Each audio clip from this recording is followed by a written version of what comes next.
द्रौपदी मुर्मू ने उड़ीसा के रायरंगपुर से दिल्ली के रायसीना हिल्स का सफ़र तय कर लिया है, लेकिन इस बीच झारखंड का राजभवन उनके जीवन का एक पड़ाव रहा।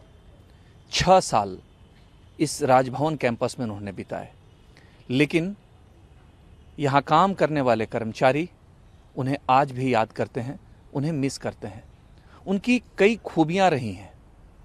मैं एक खूबी से अवगत कराऊंगा और इस वक्त राजभवन में काम करने वाले हमारे साथ 2 यहाँ के कर्मचारी हैं। एक हैं प्रदीप जी और दूसरे हैं जिसान अंसारी, जसीम अंसारी जी। ये 2 लोग बताएंगे कि द्रौपदी मुर्मू जी की क्या खूबी रही है। सबसे पहले तो ये बता दें कि वो बिल्कुल सात्विक हैं, लहसुन प्याज तक नहीं खाती हैं, लेकिन इंसान से, धर्म से उन्हें किसी तरह का परहेज नहीं है। उनके खान पान के बारे में हम बात करते हैं। पहले प्रदीप जी से। प्रदीप जी, आप तो खाना बनाते हैं, किस तरह का खाना पसंद करती हैं द्रौपदी जी? बिना प्याज लहसुन के ही खाते थे। वेजिटेरियन ज़्यादा, वेजिटेबल ज़्यादा पसंद करते थे। वो राइस हो गया, दाल सब्जी खाते थे। एक उनका फेवरेट डिश था, एक घंटू सब्जी होती है। अच्छा। और एक दलमा होती है। अच्छा जी। ये उड़ीसा का खाना है वो? जी। तो वो बहुत पसंद से खाती थी। अच्छा। और है कि ब्रेकफास्ट में पिट्ठा वगैरह लेते थे। अच्छा। पिट्ठा में जैसे कि वेजिटेबल स्टफ करके बनते थे। फिर दाल का पिट्ठा हो गया, फिर मशरूम पिट्ठा हो गया, फिर आपको नहीं इसी तरह मतलब अच्छा, वेजिटेरियन। कभी ऐसा होता था कि आप लोग खाना परोसे, राज्यपाल जब थी, और कभी ऐसा हुआ कि नमक कम पड़ गया हो या कुछ ऐसा हुआ, स्वाद उनको अच्छा नहीं लगा, तो कभी नाराज भी होती थी क्या? नहीं, बताते कि थोड़ा कम था। अच्छा। जी, नाराज नहीं होते थे। आप लोगों से बात करती थी हमेशा? जी। कोई ऐसी बात है जो आप लोग तो लंबे समय से देख रहे हैं, कई राज्यपाल यहाँ आए, द्रौपदी जी में क्या अच्छा लगता था आपको? बहुत अच्छे थे। बहुत अच्छी थी। जी। देखिए, ये प्रदीप जी हैं जो कुक का काम करते हैं और बता रहे हैं कि किस तरीके से सादगी के साथ वो खान पान उनका था और बेहद सरल, बेहद सिंपल। ये एक हमारे राजभवन के कर्मचारी हैं। आप सर अपना नाम बताएं। मोहम्मद जसीम अंसारी। ये जसीम अंसारी जी हैं। आप मैडम का देखरेख किस तरीके से करते थे? हम उनका रूम अटेंडेंट थे जी।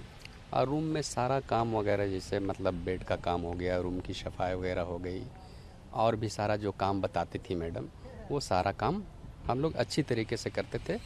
और मैडम भी हम लोग बेटा के जैसा हम लोग को मानी है और हम लोग की भी बेटा के जैसा काम करके उनको दिए हैं। हाँ। कोई ऐसी बात जो आपको लगती है कि कोई ऐसा कभी क्षण आया हो, आपको लगता हो कि एकदम बिल्कुल अलग थी, कुछ ऐसा बात जो आप लोग अपना तकलीफ भी शेयर करते थे क्या उनसे? हाँ, कभी भी जैसे हम लोग अपना बात को, तकलीफ को शेयर किए तो वो सॉल्व करने का भी कोशिश किए और करते भी थे जी।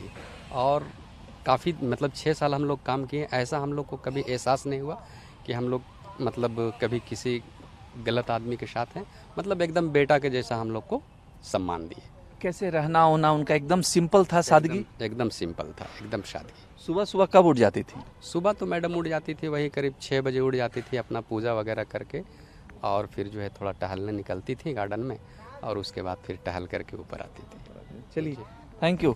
ये अंसारी साहब, देखिए, एक ये सांप्रदायिक सौहार्द की जो प्रतीक के रूप में मैं इस खबर को प्रोजेक्ट करना चाह रहा हूँ, इसलिए कि जब वो यहाँ आई और यहाँ अन्य पदाधिकारियों से बातचीत के बाद जो हमें जानकारी मिली कि वो बिल्कुल सात्विक हैं, लहसुन प्याज तक नहीं खाती हैं, तो आप समझिए कि यहाँ पे हिंदू समाज के कर्मचारी हैं, मुस्लिम समाज के कर्मचारी हैं, लेकिन उन्होंने किसी कर्मचारी को यहाँ से नहीं हटाया।